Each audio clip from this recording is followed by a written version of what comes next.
os irmãos que abram as suas Bíblias no livro de Êxodo, no capítulo 3, a partir do primeiro versículo. Êxodo, no capítulo 3. Mantenham as suas Bíblias abertas. Nós vamos ler então Êxodo.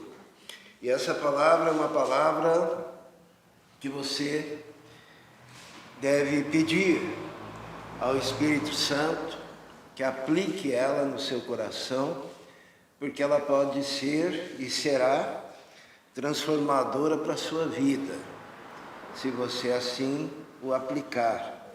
Deus, Ele quer falar com você através da sua palavra.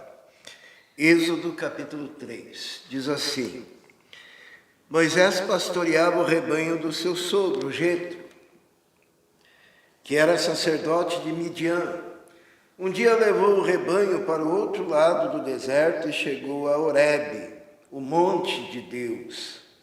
Ali o anjo do Senhor lhe apareceu numa chama de fogo que saía do meio de uma sarça.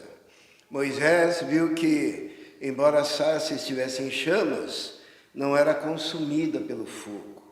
Que impressionante, pensou. Por que a sarça não se queima? Vou ver isso de perto. O Senhor viu que ele se aproximava para observar, e então do meio da sarça Deus chamou: Moisés, Moisés. Eis-me aqui, respondeu ele. Então disse Deus: não se aproxime, tire as sandálias dos pés, pois o lugar em que você está é terra santa. Disse ainda: eu sou o Deus de seu pai, o Deus de Abraão, o Deus de Isaque, o Deus de Jacó. Então Moisés cobriu o rosto, pois teve medo de olhar para Deus. Vamos orar. Senhor, pedimos neste momento a direção do Teu Espírito para que possamos receber, Senhor, a Tua palavra. Esteja nos abençoando, em nome de Jesus. Amém.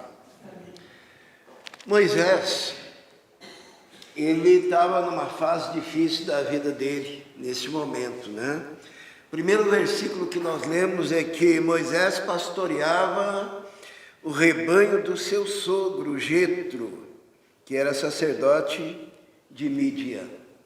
Moisés pastoreava. Moisés que, desde pequeno, conviveu no meio dos egípcios, no palácio. Ele foi adotado pela filha do faraó. Então ele tinha uma cultura egípcia na sua mente. E para um egípcio, a pior coisa que um egípcio poderia ser, sabe o que era? Pastor de ovelhas, né? José, quando fala lá com seus irmãos, ele diz assim, no capítulo 47 de Gênesis, ele diz assim: pois todos os pastores são desprezados pelos egípcios. Então, Moisés estava, se nós fôssemos colocar numa escala, ele era o último da escala, na sua própria compreensão, já que ele fazia parte da cultura egípcia. Ele era um pastor de ovelhas, desprezado. Também as ovelhas não eram dele. Pior ainda, as ovelhas pertenciam a outra pessoa. Então ele, além de ser pastor de ovelhas, ele pastoreava ovelhas de terceiros. E além disso, esse terceiro era o próprio sogro dele. Imagine, trabalhar para o sogro. Então a situação dele era uma situação que, do ponto de vista humano, era a situação do fracasso, era a situação da derrota, principalmente quando você está com 40 anos, porque com 40 anos se imagina o seguinte: 40 anos é o momento de já ter construído alguma coisa na sua vida, de ter feito o seu pé de meia, né, como dizem, de ter já galgado muitos degraus para o sucesso, mas ele, aos 40 anos, ele foge para o deserto de Midian e se torna o que era mais desprezível para ele mesmo, na sua cultura, pastor de ovelhas, e das ovelhas de outro, das ovelhas do seu próprio sogro. Só que 40 até os 80 anos, ele era pastor de ovelhas. Significa que a impressão do seu coração era de alguém que tinha decaído muito e, além disso, permanecido nessa decadência ao longo da maior parte da sua história. Porque ele tinha quantos anos? 80 anos. Quando ele tinha essa visão da sarça, ele ficou 40 anos no deserto de Midian, pastoreando as ovelhas do seu sogro, né? Quando nós estamos numa situação assim que parece que está dando tudo errado, né? Parece que estamos desempregados, não estamos conseguindo realizar os nossos sonhos, parece que tudo está desmoronando. Normalmente as pessoas seguem o mesmo caminho de desculpas de Moisés, porque Moisés, ele tinha uma série de justificativas para isso. A primeira justificativa que ele poderia dizer é que ele nasceu no lugar errado. Como é que ele nasceu? Como escravo, não é? Ele nasceu de um povo escravizado, uma família escravizada. E quantas pessoas dizem, poxa, mas eu nasci na família errada. Eu nasci no meio do povo errado. Eu nasci no país errado, num país de terceiro mundo, né? Então eu não nasci certo, por isso que a minha vida não está dando certo. Outra coisa, assim que ele nasceu, o que aconteceu? Jogaram ele para os crocodilos. Você já teve essa experiência? Já pensou você lembrar, né? Lá do seu início, da sua infância, e você ficar sabendo que quando você nasceu, a tua mãe ou o teu pai te colocou num bercinho, no Nilo, porque era decreto do faraó que as crianças, os homens, que nascessem do povo de Israel, deveriam ser jogados no Nilo. Nilo para eles era um deus que lhes dava, fertilizava a terra, né? E ali a criança que ali fosse jogada seria devorada por um crocodilo. Evidentemente que os pais de Moisés tiveram uma sacada boa. Eles pensaram, nós temos que obedecer o decreto, mas nós não queremos matar o nosso filho. O que eles fizeram?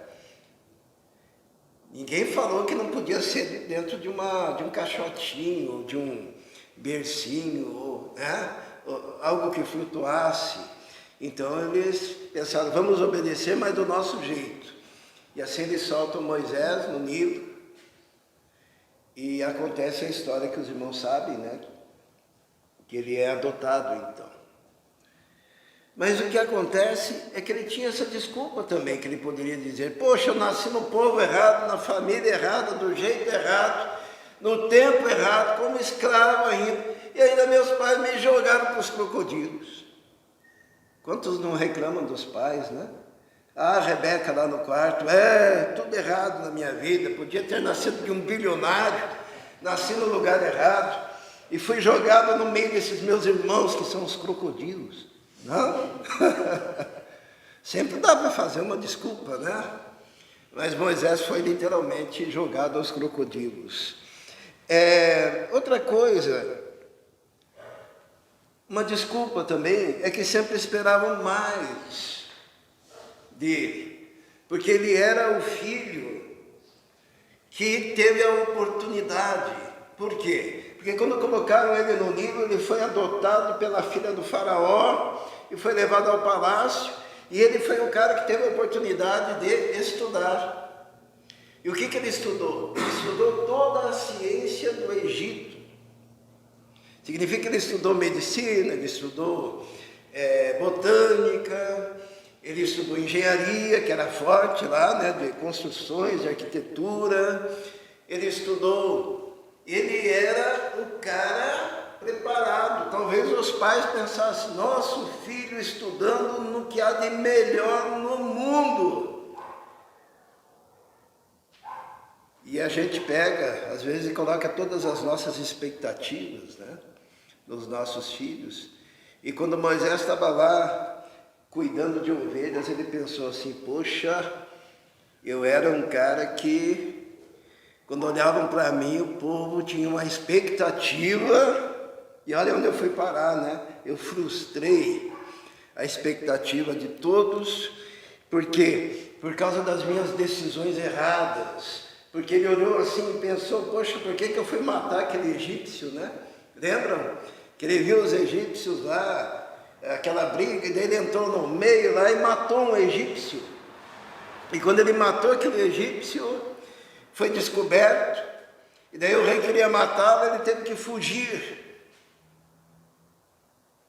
E ele pensou assim, eu e as minhas decisões erradas. Quantas desculpas para não dar certo, né? Sabia que todos nós um dia já passamos por isso, né? De colocar pelo menos uma dessas, né? Nasci no lugar errado, no país errado, na família errada, né? Os meus pais me jogaram aos crocodilos, isto é, me colocaram nessa encrenca, né? Me colocaram na pior escola, me colocaram na pior situação, não é isso? Diziam que eu era o tal, mas quando foi para eu provar a minha capacidade, eu não dei certo.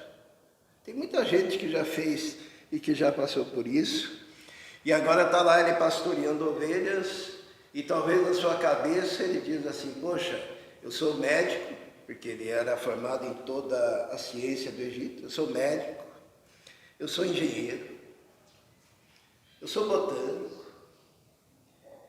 eu entendo de filosofia, eu entendo de direito, por causa que ele compreendia todo o conceito do Código de Hammurabi, né, da época, que era o que havia de melhor em termos de direito na época.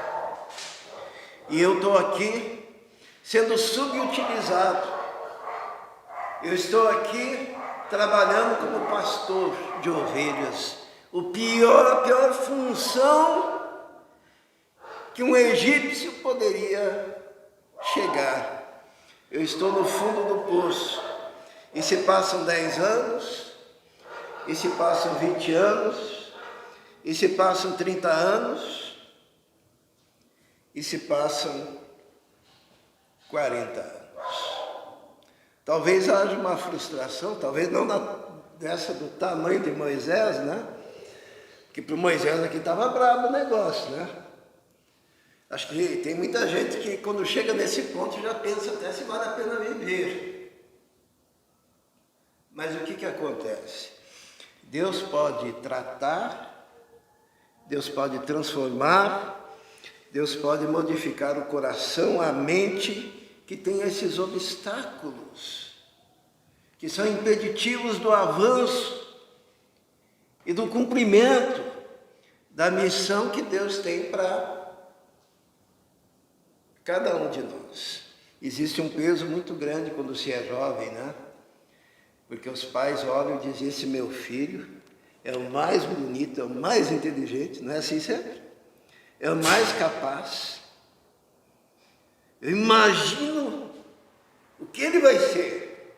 E quando as coisas não começam a não dar muito certo, o peso nos jovens, né? O peso assim de... Será que estão esperando muito de mim? Será que eu tenho realmente todo esse potencial?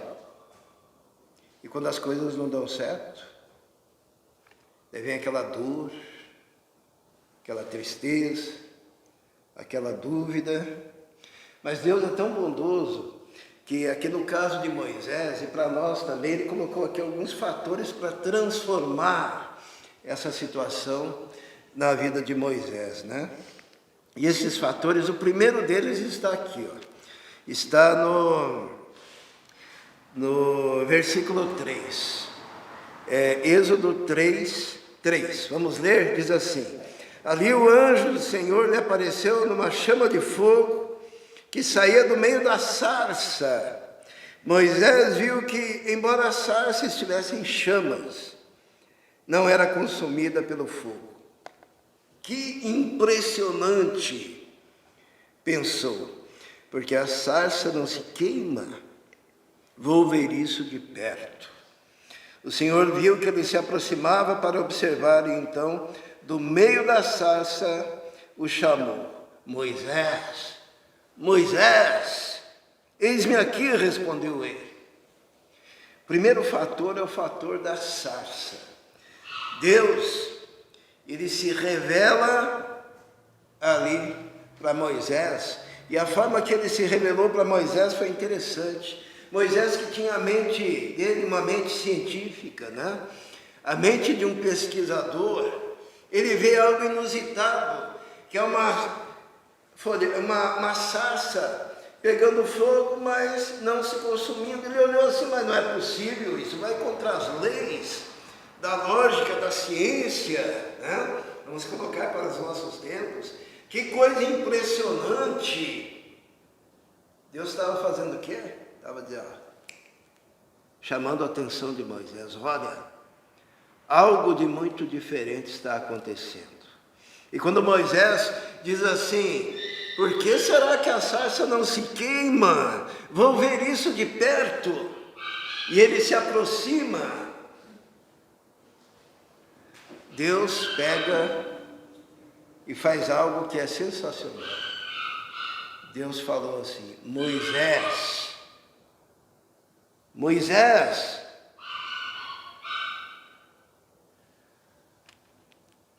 Deus chamou ele pelo seu nome.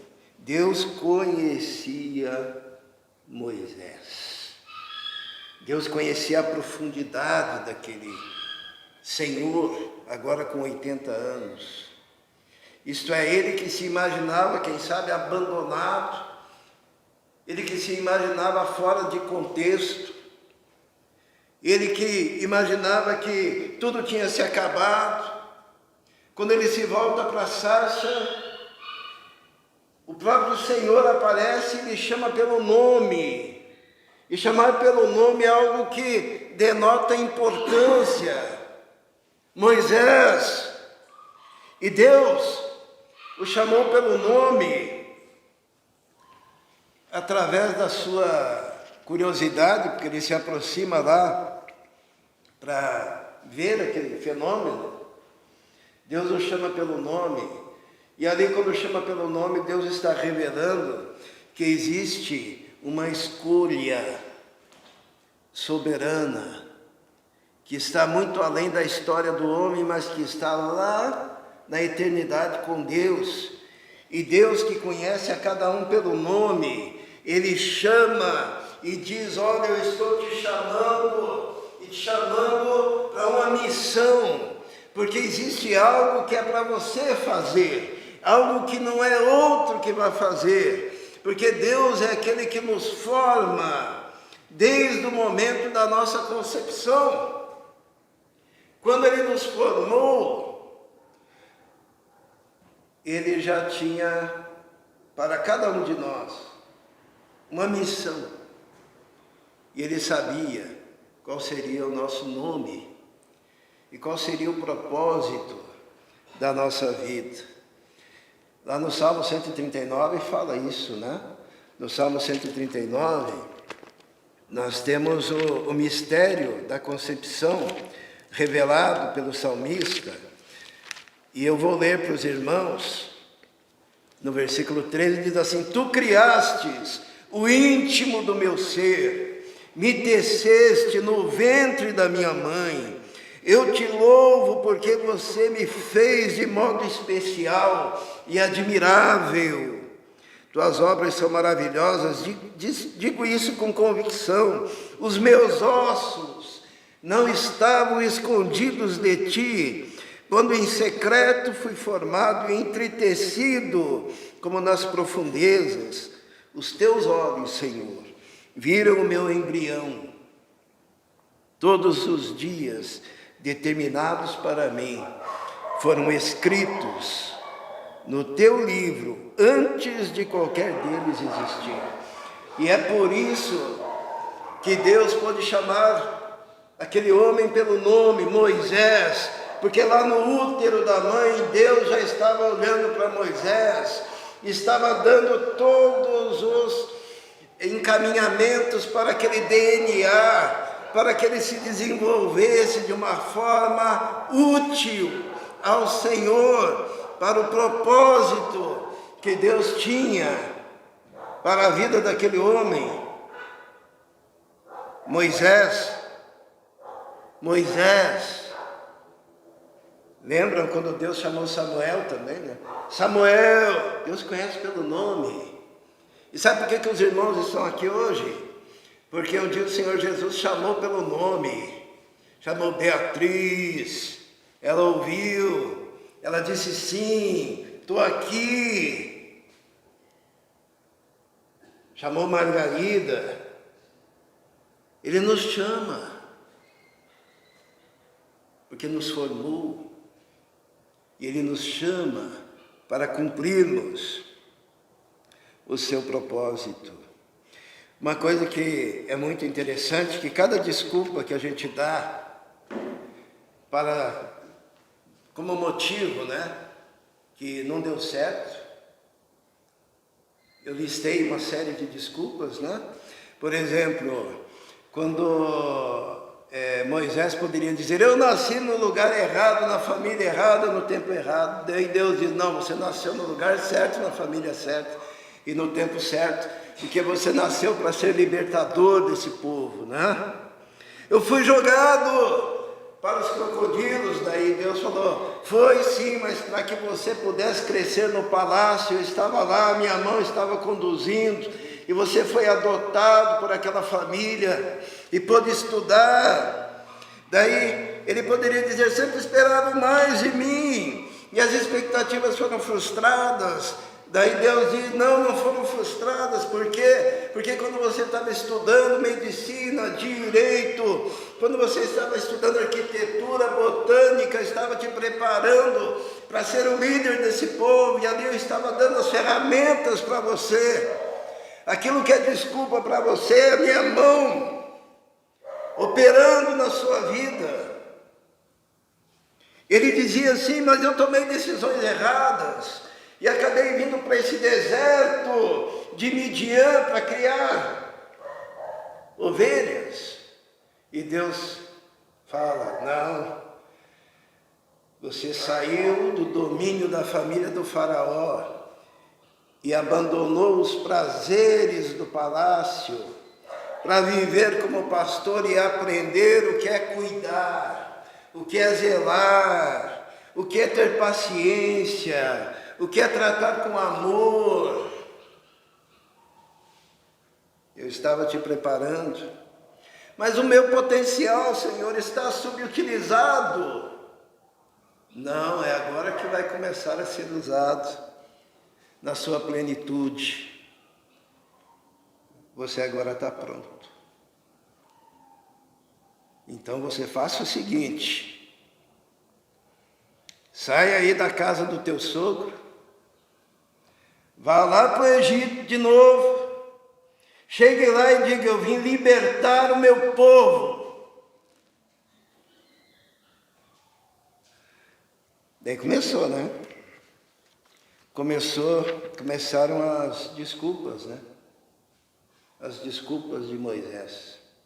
Porque na verdade Deus, ele precisava modificar o pensamento de Moisés, o coração de Moisés. Porque Moisés, muito embora tivesse sido preparado, mas ele ainda não tinha percebido isso na vida dele. E Moisés começou a dar um monte de desculpa. No versículo 11 do capítulo 3, o que diz ali? Moisés, porém, respondeu a Deus, quem sou eu para apresentar-me ao faraó e tirar os israelitas do Egito? Quem sou eu? Olha o complexo de inferioridade aí, né? Quem sou eu? Daí o que Deus responde? Deus afirmou no versículo 12: eu estarei com você. Significa que você mais Deus igual maioria. Não precisa de mais nada. Ele diz: quem sou eu para ir? Mas eu vou junto. E se Deus vai junto, está tudo resolvido. Mas o Moisés, ele era duro na queda, né? E ele continua duvidando. No capítulo 4, no versículo 1, o que diz ali? Moisés respondeu: e se eles não acreditarem em mim, nem quiserem me ouvir, e disserem: o Senhor não lhe apareceu? Olha a dúvida. Uma das maiores derrotas para o indivíduo não cumprir o propósito de Deus para a sua vida é a dúvida, é o medo, é a insegurança. E se? Quantos aqui já disseram e se? E se não der certo? E se acontecer algo no meio do caminho? E se não acreditarem em mim? E se? Né? É bem humano isso. Mas daí Deus, ele faz a segunda coisa, é o segundo fator para transformar a mentalidade de Moisés, está no versículo 2 do capítulo 4. Então o Senhor lhe perguntou: que é isso em sua mão?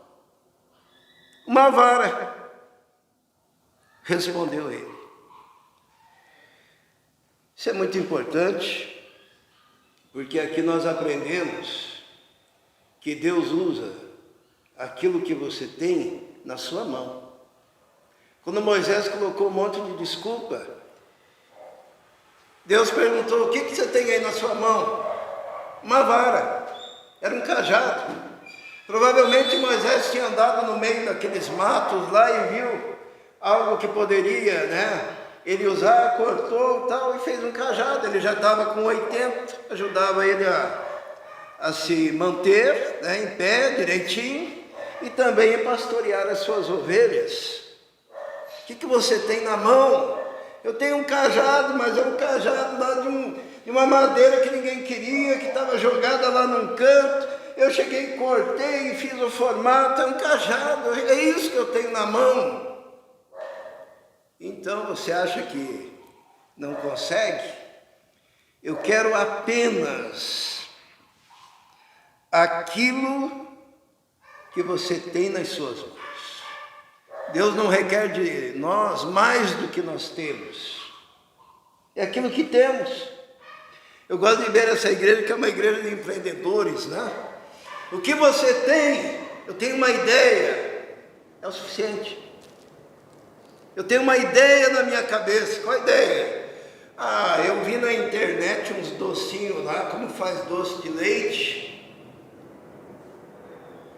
E dá para enrolar assim, põe 3 de cada vez na panela.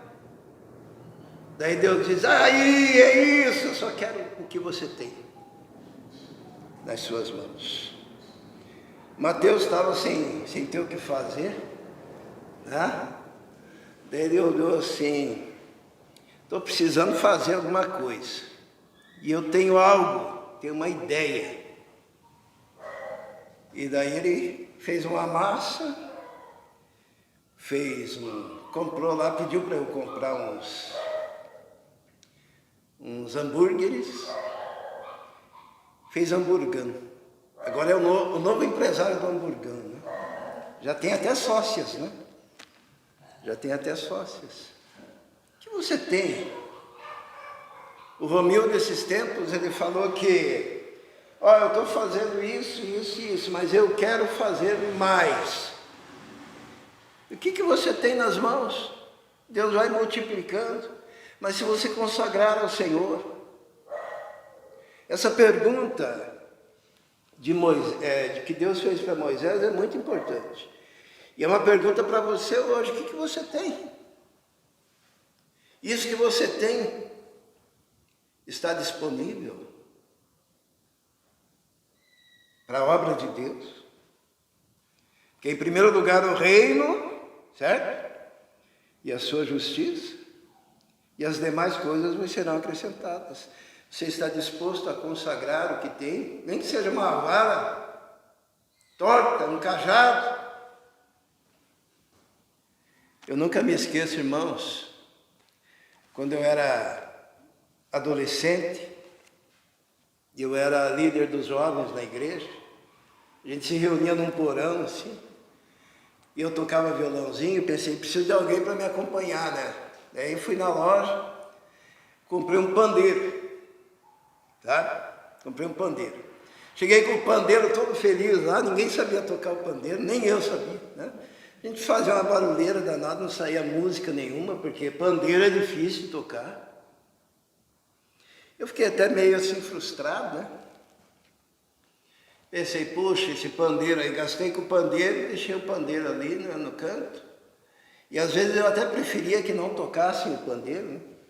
Porque acabava atrapalhando a música, porque dava um ritmo estranho. Eu estava belo e formoso andando na rua 15, e eu vi um anãozinho assim, ó, desse tamanhozinho. Ele não tinha as pernas eram assim, cotoco, né? Ele usava umas coisas assim, para se arrastar.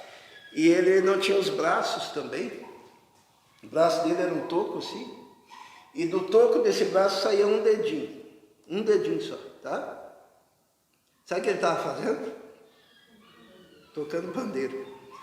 Ele colocava o pandeiro aqui no pescoço e cantava ainda junto. E fazia um ritmo, todos os ritmos. Eu fiquei ali, meu Deus! Né?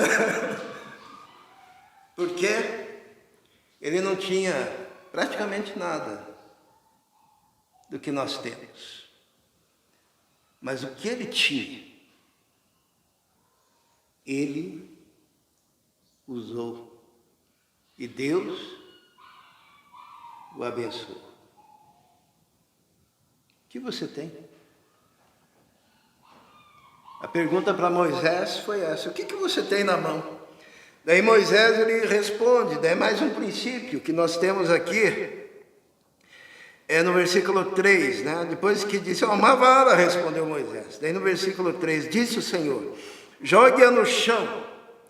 Moisés jogou-a, e ela se transformou numa serpente. Moisés fugiu dela. Moisés estendeu a mão, ou melhor, no versículo 4, mas o Senhor lhe disse, estende a mão e pegue-a pela cauda. Moisés estendeu a mão, pegou a serpente, e essa se transformou numa vara em sua mão. E disse o Senhor, isso é para que eles acreditem que o Deus dos seus antepassados, o Deus de Abraão, o Deus de Isaque, o Deus de Jacó, apareceu a você. Aqui nós temos algo interessante que Deus disse assim, o que você tem na mão? Uma vara, então jogue no chão. E a vara se transforma numa serpente e Moisés começa a fugir da serpente. E Deus aqui está ensinando a Moisés que ele precisa aprender a vencer os seus medos. O que nos impede do avanço é o medo do desconhecido, é o medo do tamanho do desafio que Deus coloca diante de nós. E quem trabalha com serpentes sabe que uma serpente se pega por onde? Pela cabeça, né? Por quê? Porque senão ela vai te morder. E Deus falou o que para Moisés? Pegue pela cauda. Você tem que vencer os seus medos. Você tem que aprender a obedecer. Você tem que aprender a seguir adiante, obedecendo às ordens do Senhor. Não precisa nem questionar, se Deus lhe manda, você vai e faz. E o maior impedimento para o desenvolvimento de alguém é não conseguir vencer os medos. E tem situações na vida que apavoram, principalmente diante de coisas desconhecidas. É a entrada para o casamento, é algo desconhecido, pode causar medo, né? medo do que vem por aí, medo da vida adulta, mudança de país, ir para o desconhecido, uma terra estranha, uma língua estranha, um povo estranho, numa universidade estranha, um desafio enorme, aprender.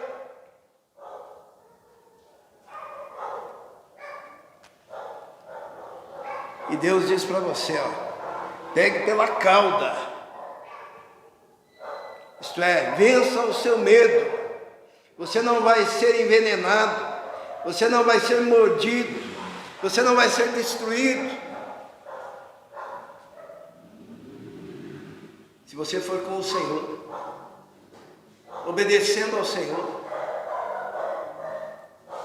andando na luz do Senhor. E Moisés pegou então aquela serpente e ela se transforma novamente num cajado. E Deus diz, faça isso diante deles, para que eles saibam que fui eu quem te mandou.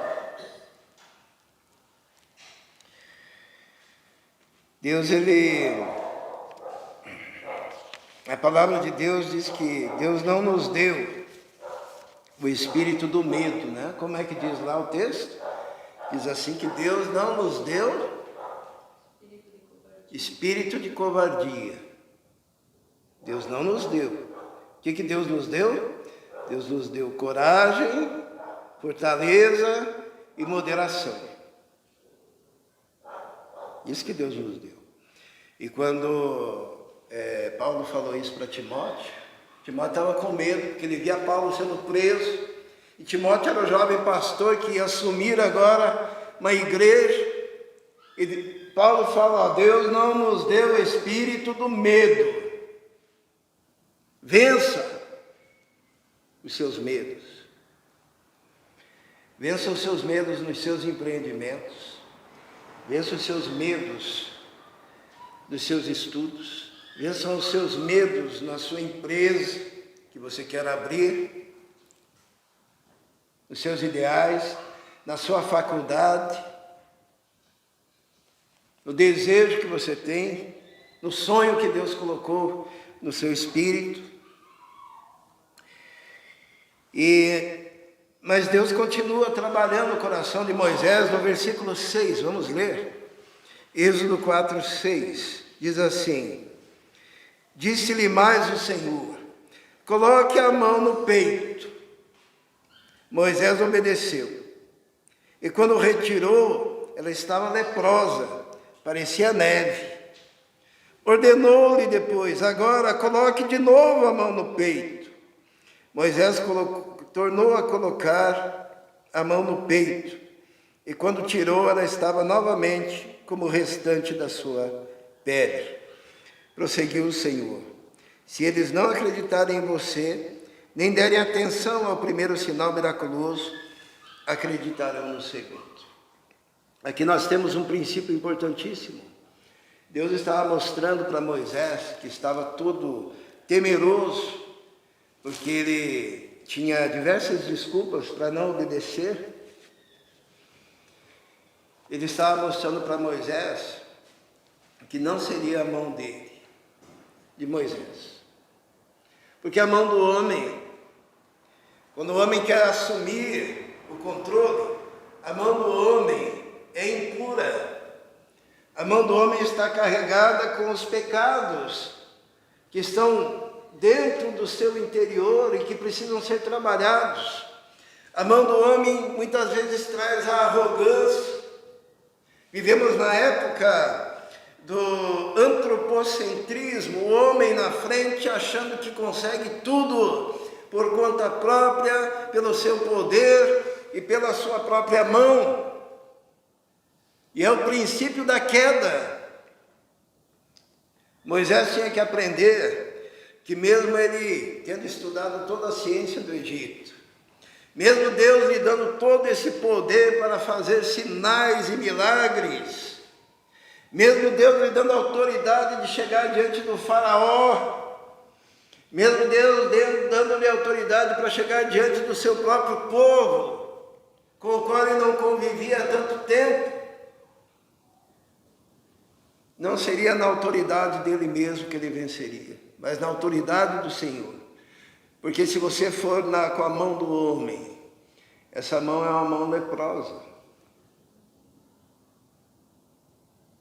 Você precisa depender absolutamente, totalmente do Senhor Deus.